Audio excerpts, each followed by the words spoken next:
கலைஞர் மகளிர் உரிமை தொகை திட்டத்தின் 2வது கட்ட விரிவாக்கத்தை முதலமைச்சர் மு க ஸ்டாலின் தொடங்கி வைத்தார். மகளிர் உரிமை தொகை நிச்சயம் உயர்த்தப்படும் என்றும் முதலமைச்சர் அறிவித்திருக்கிறார்.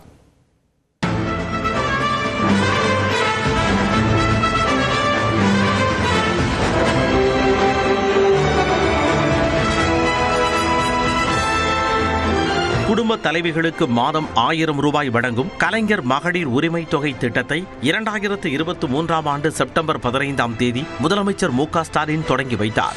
இத்திட்டத்தில் சுமார் 1,13,75,000 பெண்கள் பயனாளிகளாக இருக்கின்றனர். இப்போது கூடுதலாக 16,94,000 குடும்ப தலைவிகள் இத்திட்டத்தில் சேர்க்கப்பட்டுள்ளனர். அவர்களுக்கும் மாதம் 1000 ரூபாய் கொடுக்கும் திட்டத்தை முதலமைச்சர் ஸ்டாலின் நேற்று தொடங்கி வைத்தார்.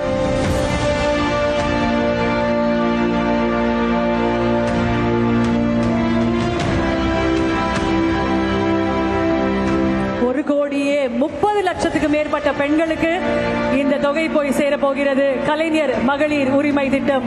சென்னை நேரு உள் விளையாட்டு அரங்கில் நடைபெற்ற வெல்லும் தமிழ் பெண்கள் நிகழ்ச்சியில் புதிய கணக்கு அட்டைகளை பயனாளிகளுக்கு முதலமைச்சர் மு க ஸ்டாலின் வழங்கினார்.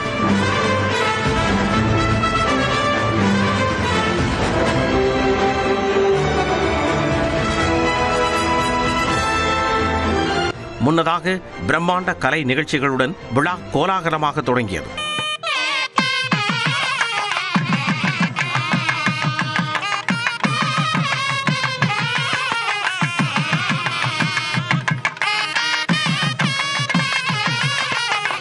காவல்துறையைச் சேர்ந்த பெண் கமாண்டோக்கள் கண்களை கட்டிக்கொண்டு துப்பாக்கிகளை கழற்றி மாட்டி திறமையை பறைசாற்றினர்.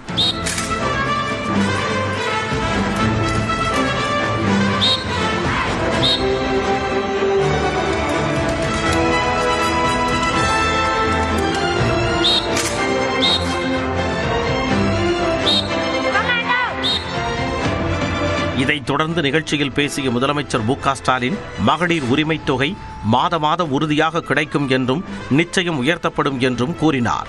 இந்த 1000 ரூபாய் என்பது ஒரு தொடக்கம் மட்டும்தான். தமிழ்நாட்டில் இருக்கிற 1,30,69,831 சகோதரிகளுக்கு 1000 ரூபாய் மாசம் தொடர்ந்து கிடைக்கும்.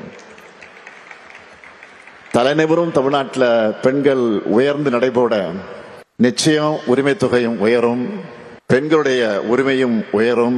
தொடர்ந்து பேசிய முதலமைச்சர் கலைஞர் மகளிர் உரிமை தொகை திட்ட வெற்றியின் உச்சமே அண்டை மாநிலங்களும் இத்திட்டத்தை செயல்படுத்தி வருவதுதான் என்று பெருமிதம் தெரிவித்தார். இந்த கலைஞர் மகளிர் உரிமை திட்டத்தோட வெற்றியினுடைய உச்சம் என்ன தெரியுமா? அண்டை மாநிலங்கள் கூட இந்த திட்டத்தை தங்களுடைய மாநிலங்கள்ல செயல்படுத்திக்கிட்டு இருக்காங்க.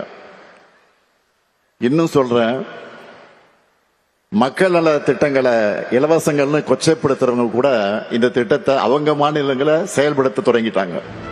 புதுமை பெண் திட்டம், கலைஞர் மகளிர் உரிமை தொகை திட்டங்கள் மூலம் 1000 ரூபாய் வழங்கப்படுவதாகவும் விடியல் பேருந்து திட்டத்தால் பெண்களுக்கு 1000 ரூபாய் மிச்சமாகிறது என்றும் கூறிய முதலமைச்சர் உரிமை தொகையை குழந்தைகளின் கல்விக்காக பயன்படுத்த வேண்டுமெனவும் கேட்டுக்கொண்டார். முன்னதாக பேசிய துணை முதலமைச்சர் உதயநிதி ஸ்டாலின் குடும்ப தலைவிகளின் உழைப்பை முதலாக அங்கீகரித்த அரசு திராவிட மாடல் அரசு என கூறினார். இன்னைக்கு உத்தியோகம் பெண்களுக்கும் லட்சணம் அப்படிங்கிறது மாற்றி காட்டிய அரசு நம்முடைய திராவிட மாடல் அரசு. அதனாலதான் இன்னைக்கு இந்தியா முழுவதும் ஃபேக்டரிஸ்ல வேலை பார்க்கிற பெண்கள்ல 43% பேர் தமிழ்நாட்டை சேர்ந்த பெண்கள் அப்படிங்கிற பெருமையோடு இன்னைக்கு நம்முடைய மாநிலம் செயல்பட்டு கொண்டிருக்கிறது. இன்றைக்கு பெண் உரிமையில் இந்தியாவிற்கே தமிழ்நாடுதான் முன்னோடி மாநிலமாக திகழ்ந்து கொண்டிருப்பதாகவும் உதயநிதி தெரிவித்தார். தமிழ்நாடு அரசு கலைஞர் மகளிர் உரிமை தொகை திட்டம் மூலம் தற்பொழுது மொத்தம் 1,30,69,831 குடும்ப தலைவிகள் பயனடைகின்றனர் என்பது குறிப்பிடத்தக்கது.